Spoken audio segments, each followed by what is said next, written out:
আসসালামু আলাইকুম প্রিয় দর্শক, কেমন আছেন? আশা করি সবাই ভালো আছেন। আমিও ভালো আছি। কুকিং রেসিপি বাই মনিরাতে আপনাদের স্বাগতম।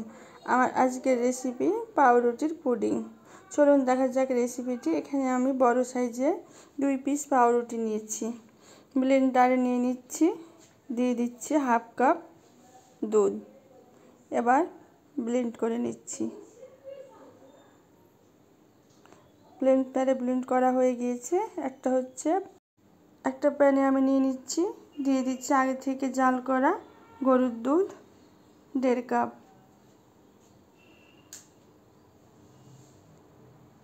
এবার দিয়ে দিচ্ছি চিনি 1/3 কাপ। দিয়ে দিচ্ছি কর্নফ্লাওয়ার 1 চামচ। এবার দিয়ে দিচ্ছি আগার আগার পাউডার 1 চামচ।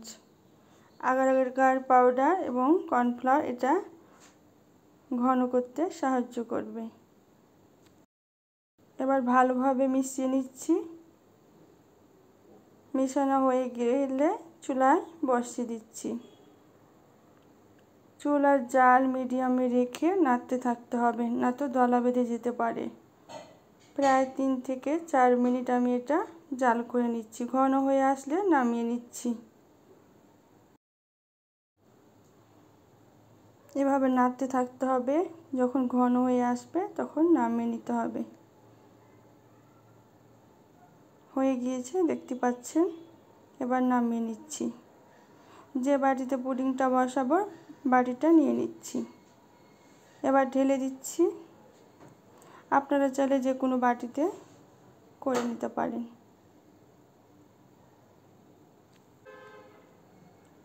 ঢেলে দিচ্ছি। এটা যখন ঠান্ডা হয়ে আসবে নরমাল ফ্রিজে রেখে দিব 2 ঘন্টার জন্য। এখানে চাইলে আপনারা কাজু বাদাম কিশমিশ ব্যবহার করতে পারেন, আমি দিইনি। এবার ঠান্ডা হওয়ার জন্য রেখে দিচ্ছি। এটা খেতে অনেক মজা, ঠান্ডা ঠান্ডা খেতে অনেক মজা।